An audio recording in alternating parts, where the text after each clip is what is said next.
In this lesson, we'll take a look at the history of life on Earth through the lens of the Drake equation. So we'll assume that you're already familiar with the Drake equation as you see it written here. And we're going to focus in this lesson on these three terms indicated by the brackets. First, we have N sub E, the average number of habitable worlds per solar system. Well, of course, we understand Earth to be in the habitable zone. There is liquid water on its surface, and scientists think that's important for life as we know it, because living things on Earth are cellular, and cells are membrane-bound compartments filled with a fluid in which the chemistry of life occurs. And that fluid has to be fluid. It can't be solid.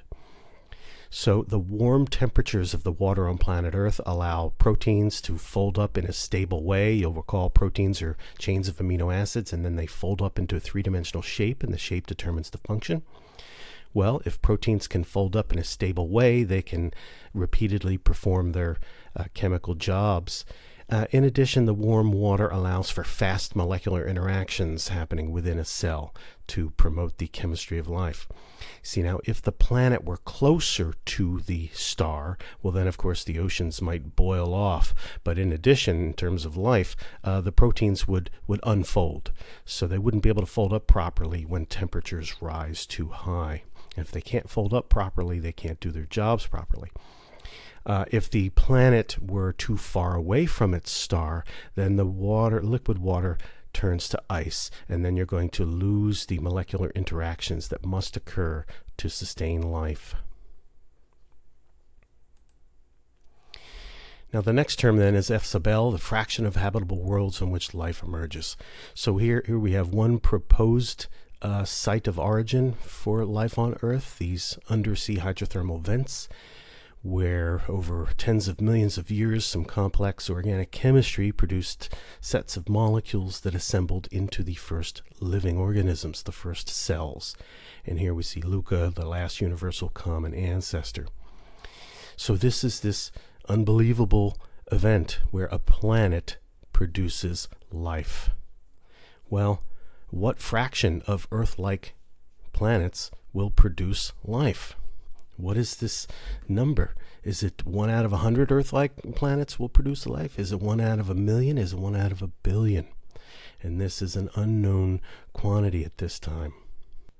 But the value of this term would change significantly if we found evidence that Mars at one time had life as well.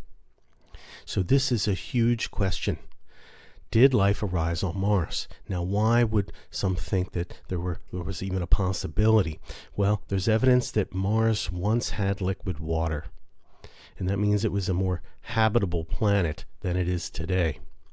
And so if scientists find that Mars did indeed once host living organisms, then that would mean 2 planets in one solar system were the sites of the origin of life independently.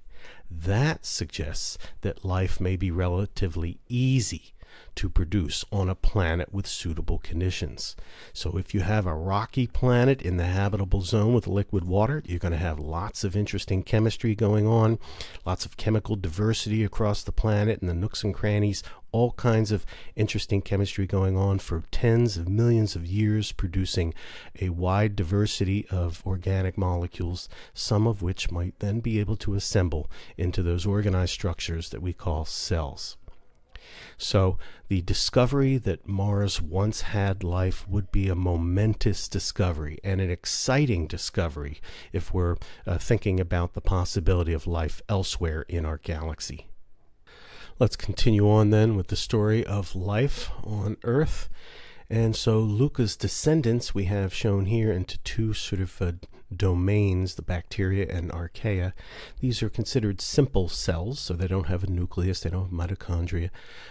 They have circular chromosomes, but there are differences between these groups of cells.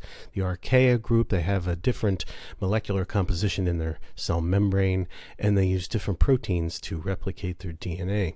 But we can call these simple cells that evolved early on planet Earth. Now, all living things need energy and building materials, and these early cells then were simply acquiring nutrient molecules from their environments.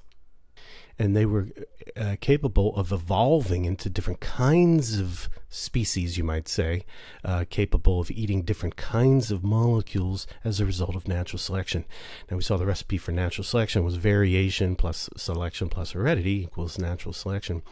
And some really important kinds of mutations are these gene duplication events, where a gene for a certain protein that codes for a useful protein can be duplicated accidentally, and that allows the duplicate gene to accumulate mutations to produce a new recipe for a new protein that might be able to do some new and useful function, like obtain a new nutrient molecule or metabolize a new food source.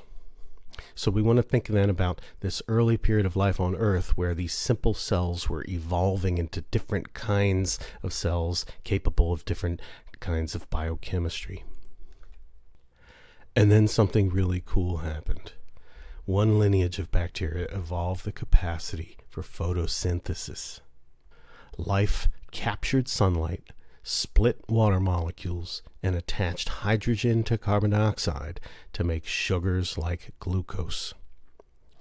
So the basic equation, as it were, for photosynthesis is you can take 6 carbon dioxide molecules and 6 water molecules, and you can use that material to make 1 glucose molecule, and then you'll have 6 oxygen molecules produced as waste product. And that chemistry is powered by sunlight. Specifically, the sunlight is being used to split the water molecules here, and the hydrogens will ultimately be attached to the carbon dioxides and the oxygens released as waste. So at this stage in the history of life on Earth, life found a new way to make food. So these organisms, we say they can make their own food, glucose. Other prior cells had to obtain molecules in their environment as an energy source. Photosynthesis allowed these cells to use abundant materials in their environment to make their own food. And the trick was to capture energy from a reliable and abundant source, the sun, 93 million miles away. Now, was photosynthesis an easy discovery for life on Earth? Well, one way, not the only way, but one way to approach that is to just ask the question, did it take a long time for evolution to hit upon this clever trick? And maybe roughly 1 billion years after the origin of life. But it's not clear exactly when oxygenic photosynthesis first evolved. But in the 4 billion years of life on Earth, it happened within the first billion years. So maybe it's relatively easy. Again, this is the speculation here. We're just sort of guessing at this point. Now let's move on to the third term for this lesson, F sub I, the fraction of living worlds on which intelligence evolves. So far, we have 1 billion years of Earth's history here, and we still just have simple cells. None of these organisms is known for their intelligence. But something's about to happen, roughly 2 billion years ago. And that something was endosymbiosis. Here we see one lineage of bacteria merged with one species of archaea to form a larger and more complex cell. So this would be the union, the merging of 2 separate cells. One cell took up residence inside another cell. And we're indicating here that the bacteria lineage here, this would have been a cell that is the ancestor of today's mitochondria. Now, endosymbiosis, the endo part means kind of within, and symbiosis, 2 species living in close association. So we have one cell, look at the little red structures there, that would be the ancestor of mitochondria, taking up residence inside the larger cell, which would have been the archaea cell. And we think this explains the origin of mitochondria. Now, what's the evidence for this? Well, mitochondria are the size of bacteria. They have DNA like bacteria. It's circular in nature. And they reproduce inside the cell. So all complex cells on Earth today have mitochondria, and the same kind of mitochondria with these properties. And so this would be explained by this endosymbiosis event. That the reason mitochondria today have these properties is because mitochondria were once free-living bacteria. Now, we know today that mitochondria use oxygen to complete the metabolism of glucose, and this is an efficient form of metabolism.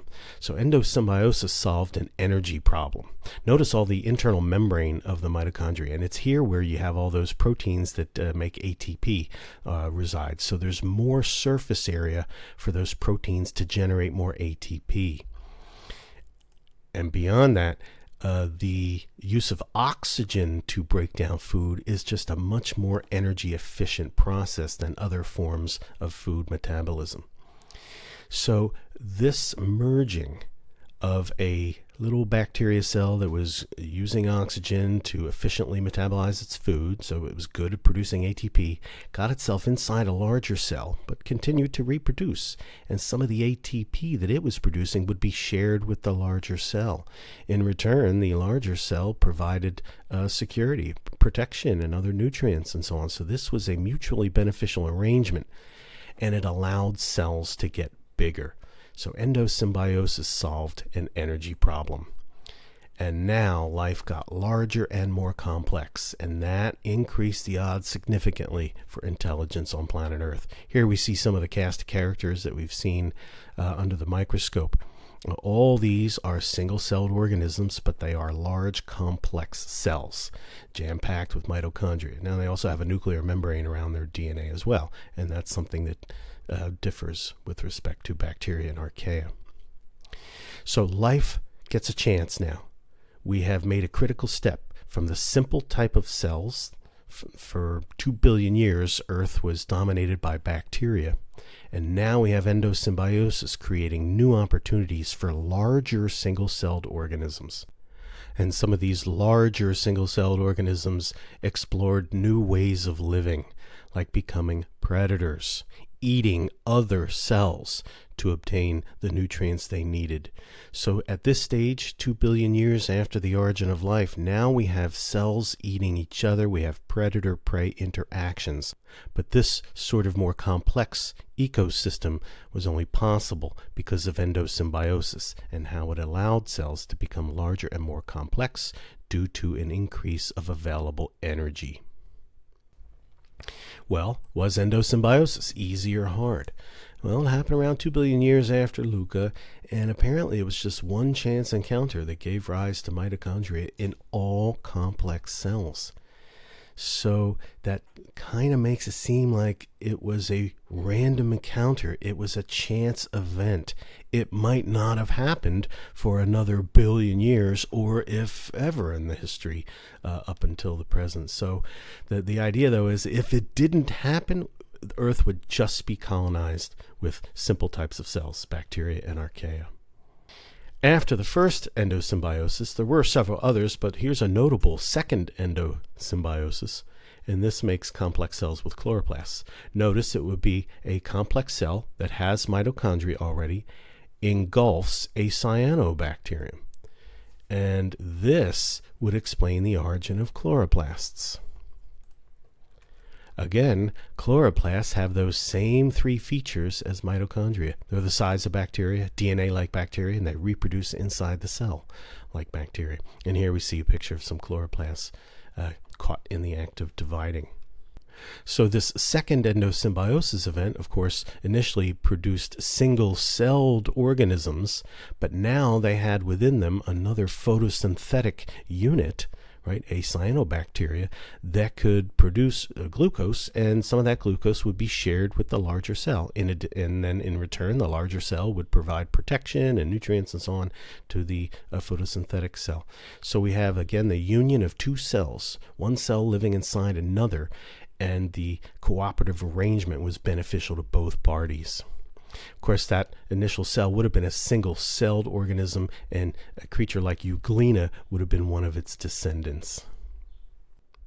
Let's return to our story of the evolution of intelligence on planet Earth, the F sub I term. What fraction of living worlds does intelligence emerge? Well, here's our story so far.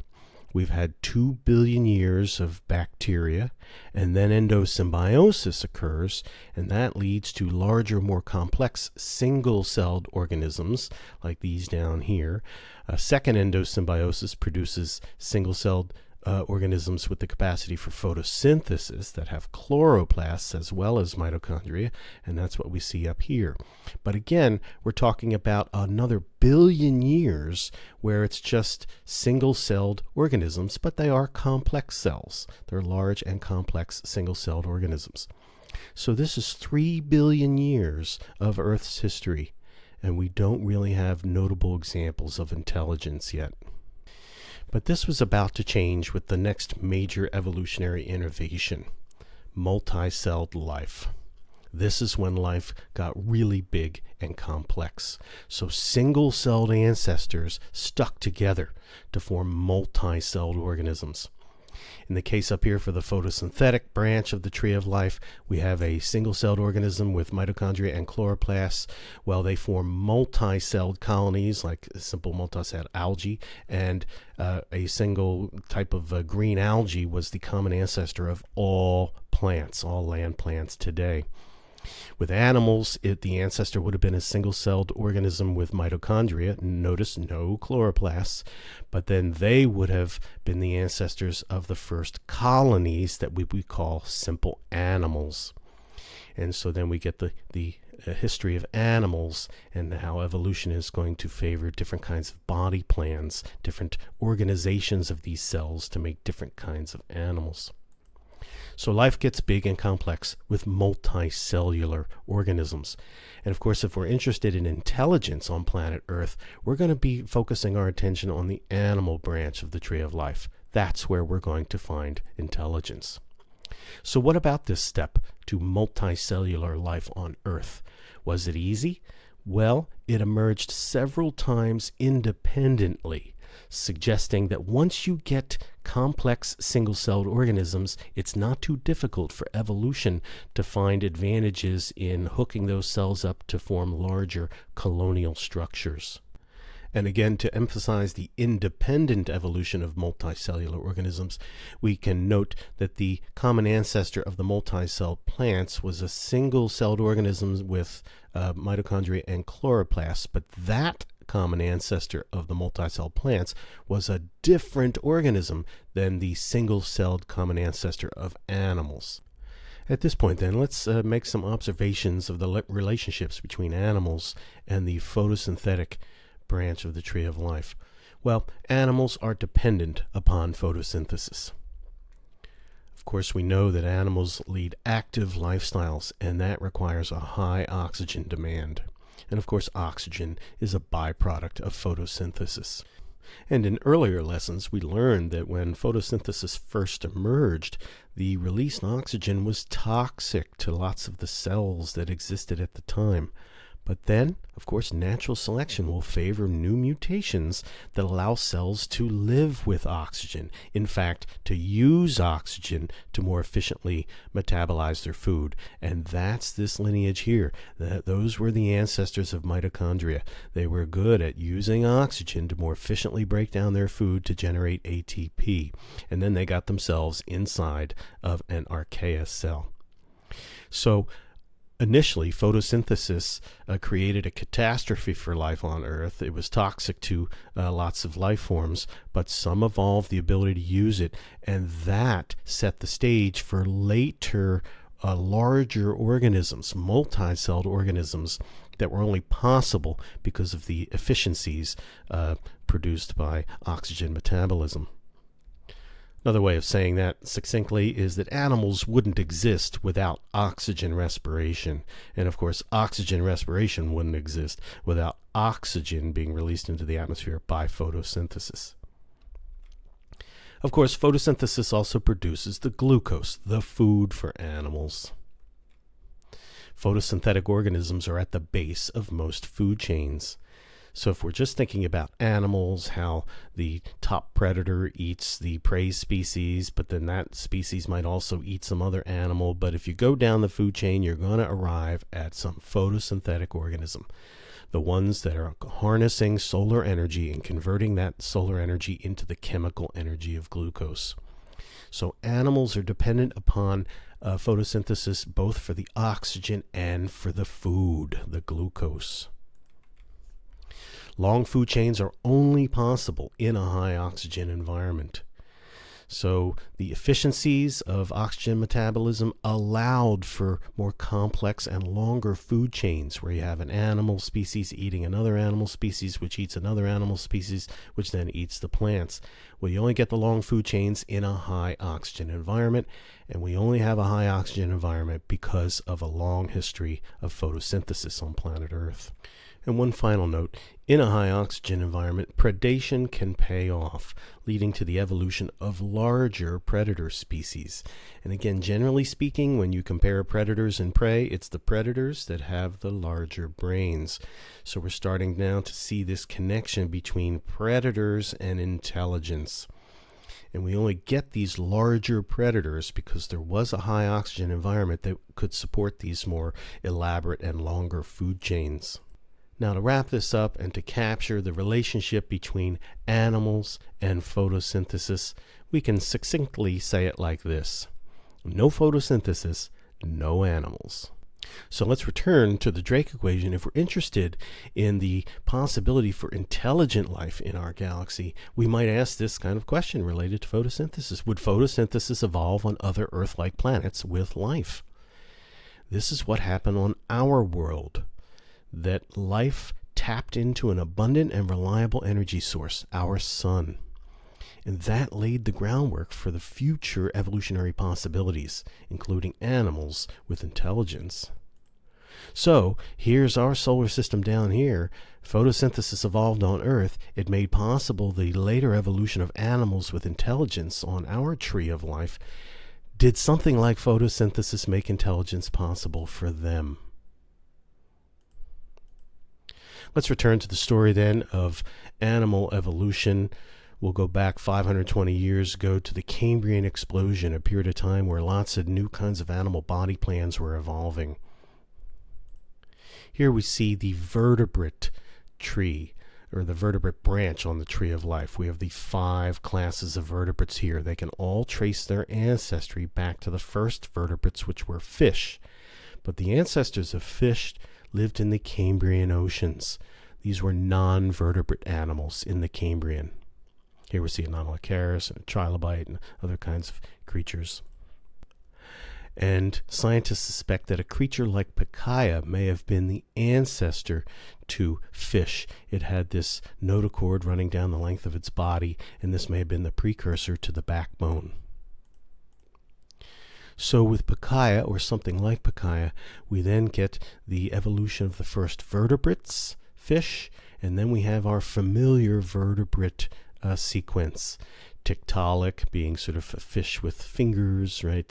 So fins were evolving into limbs. So we have fish, amphibians, reptiles, and the dinosaurs, and the birds, and mammals, and primates, etc. So here we have, 400 million years of vertebrate history. Today, we might describe our time as the age of mammals. Now, why do we say that the current time is the age of mammals? What has to do with what came before?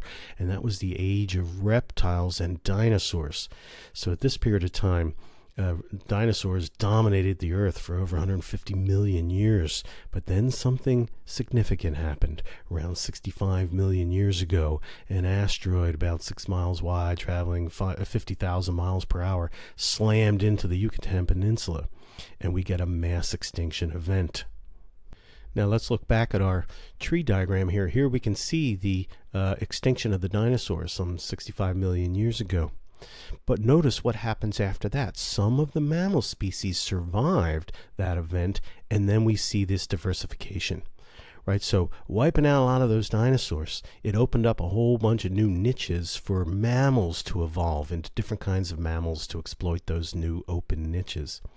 But again, remember, if intelligence is mostly found on the mammal branch of the tree of life, well then this extinction event was hugely important for the evolution of intelligence. It opened up the possibilities for mammals, and it's with mammals that we get intelligence. So another way of thinking about this is this profound question: what if the asteroid didn't hit? Would the Earth still be dominated with dinosaurs? Would we not have the kinds of intelligence that we currently see on the planet, mostly on the mammal branch of the tree of life? So from this point of view, this unlikely event of an asteroid slamming into Earth, that unlikely event increased the odds for intelligence because it wiped away a lot of those dinosaurs and reptiles and gave mammals a chance. And so it was on one of the primate branches we get our own species emerging from a common ancestor with chimps. And so here we have an ape ancestor, maybe 6-7 million years ago. Here we have Lucy, a small-brained bipedal ape, and here we have modern human species, characterized by a large and impressive brain filled with all kinds of cultural knowledge. And of course, it's with us that we find a notable example of intelligence. Again, our story is a 6 million year journey. Common ancestor species living in the forest split into two. Some of those common ancestors went on to evolve into the modern chimps, and others evolved into us. And scientists think that climate change may have forced that split, where the ancestors of today's chimps stayed in the forest, and since the forest didn't change much, evolution didn't change them much as well. But for our ancestors, they had to make a living in a new environment with new dangers, but also new opportunities. And here are some of our ancestors. We have the Australopithecus and Homo habilis and Homo erectus, etc. And our ancestors had new survival challenges that required interdependence. We had to work with each other, collaborate, cooperate, communicate, develop new technologies to make a living in this dangerous environment. But that kind of new environment put a selection pressure on larger brains. So the key to success was culture. But in humans, bigger brains evolved as adaptations to culture, and of course we're generators of new culture. But for us, we needed bigger brains to survive in this new environment in a way that the chimps did not. So it's time to evaluate then. Was the evolution of intelligence an easy or a hard nut to crack for evolution on planet Earth? Well, let's reconsider some of the key steps in the evolution of intelligence. We have that all-important endosymbiosis event, that rare event, that chance event. Without endosymbiosis, there would have been no future intelligence. It would just be simple cells colonizing planet Earth. And then we had that unlikely event of the asteroid collision, and that set the stage for the diversification of mammals, leading to primates and the evolution of intelligence in our own species. Well, that was an unlikely event. And then 6 million years ago, there was climate change, and that allowed one large-brained ape species to enter a new niche in which culture was the key to success. So had that climate change not happened, we might not have had the evolution of our kind of intelligence. Perhaps the most sobering point of view is the time. It took 4 billion years for intelligence like ours to emerge on the planet. So it may well be that the evolution of intelligent life is harder than the emergence of life itself on a habitable planet. That completes our examination of those 3 terms in the Drake equation, but the last 2 terms deserve mention here. So the fraction of worlds with intelligence where the civilization develops a communicating technology, that's F sub c, and then L would be the longevity, how long, the average lifespan of such a civilization. Well, I mean, these have more of a historical character to them. And what are the chances, if you get an intelligent species, that it's going to develop technologies? You know, dolphins might be real smart, but they have, flippers, and so they're not going to be making radio telescopes anytime soon. So just because you have intelligence doesn't necessarily mean that that intelligent species will go on to create technologies. And then, of course, with respect to L, we have various technologies that might pose a threat to our own existence. Are we going to pollute our planet and threaten our existence? Are we going to use weaponry to destroy ourselves, to threaten our existence? Are we going to have problems with artificial intelligence, and will the machines take over and wipe us out? So these are open questions, and we're just going to have to live and see if we can make it for as long as we can. But wouldn't it be amazing if we got evidence, if we detected signals from other communicating civilizations in our galaxy? That might give us some hope that we too can live through our challenges as well.